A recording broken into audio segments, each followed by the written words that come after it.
we have to simplify. देखिए, this is the first part. We have to simplify this part. तो जब आप इसको सिंप्लीफाई करोगे, यहाँ पे समझने वाली बात क्या है, ये जो फॉर्म है 7 raised to power n+2, it means a raised to power m plus n, and we know that it is equal to a raised to power m into a raised to power n. तो इसको हम इस तरह से लिख सकते हैं.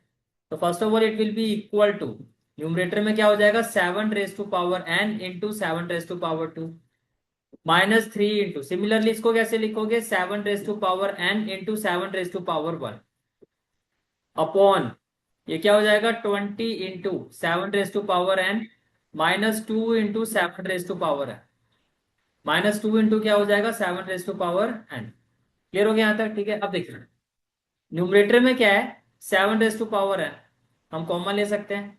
Similarly आप डिनोमिनेटर से भी 7 raised to power n common ले सकते हैं. तो न्यूमरेटर से जब आप 7 raised to power n common लोगे तो 7 raised to power 2 माइनस क्या हो जाएगा, 3 इंटू 7.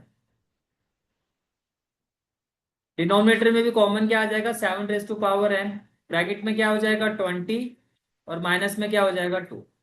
तो 7 raised to power n cancel हो जाएगा. 7 raised to power 2 हो गया 49, -3 इंटू 7 हो गया 21, और 20 - 2 क्या हो गया, 18. क्लियर हो गया यहाँ तक? ठीक है. अब 49 - 21 क्या हो जाएगा, 28, और अपॉन में क्या हो गया, 18. दैट इज 2 9 18, 2 1 2, 2 4 जा, तो 40/9 जो है वो इसका फाइनल आंसर है. This is the final answer of this part 1. Is it clear? I hope each and every concept of this part is clear to you. We have to simplify 5 raised to power n plus 3 minus 6 into 5 raised to power n plus 1 upon 9 into 5 raised to power n minus 2 raised to power 2 into 5 raised to power. देखिए, अगर आप denominator में देखो तो ये जो form है a raised to power m plus n form है, which is equal to a raised to power m into a raised to power n. तो it will be equal to,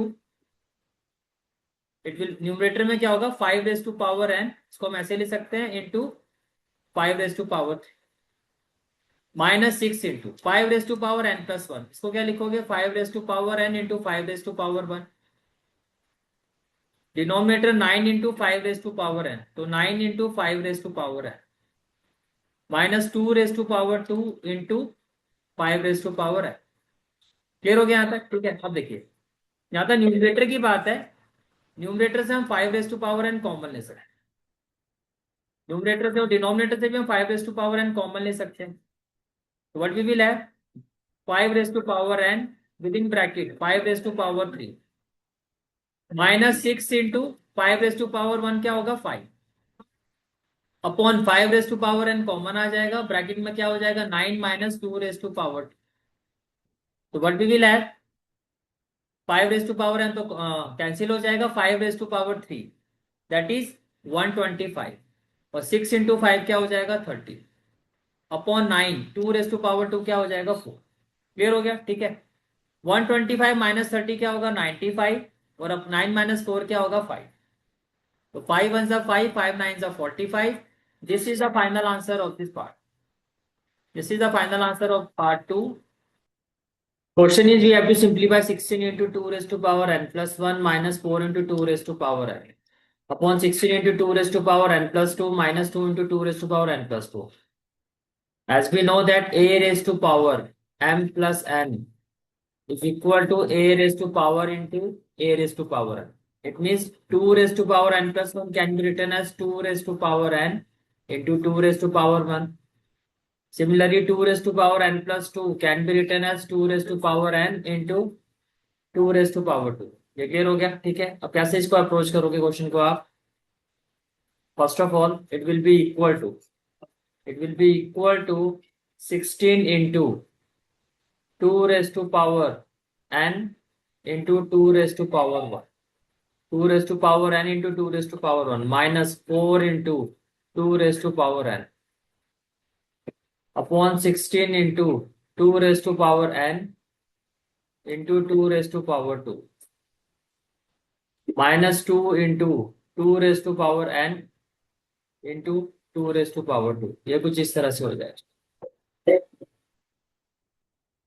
Now from numerator we can take 2 raised to power n common,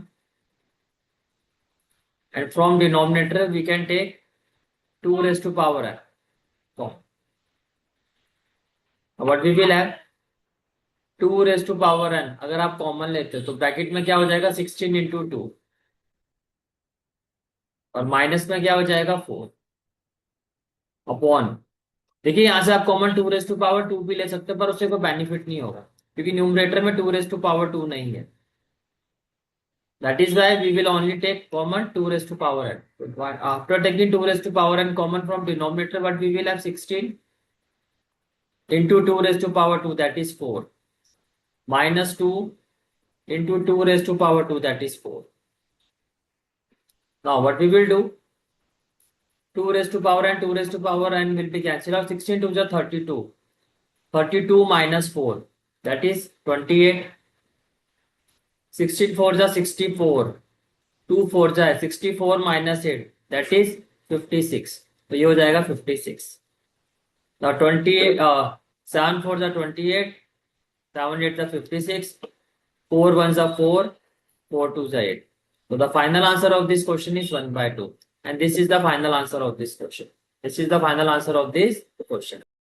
hello friends, I hope आप लोगों की preparation बहुत अच्छे से चल रही होगी, और अगर नहीं चल रही है तो घबराने की जरूरत नहीं है। देखिए, जहां तक आपकी क्लास 9 की बात आती है, जैसे आप हमारे चैनल के होम पेज पे जाओगे और इसको स्क्रॉल डाउन करोगे तो आपको इस तरह से एक सेक्शन मिलेगा, class 9 to 12 maths complete course playlist, जिसमें क्लास 9, क्लास 10, क्लास 11, क्लास 12 सभी क्लासेस का कंप्लीट कोर्स जो है, कंप्लीट कोर्स की प्लेलिस्ट अवेलेबल है। अब जैसे आप इसको क्लिक करोगे, जैसे आप क्लास 9 के view play full play list को क्लिक करोगे तो पूरा का पूरा जो कोर्स है ये आपके सामने आ जाएगा, जिसमें पूरा का पूरा चैप्टर 1 से लेके, पूरा का पूरा जो चैप्टर 1 से लेके एंड चैप्टर तक, स्टैटिस्टिक्स तक का सारा जो कोर्स है यहाँ पे अवेलेबल है।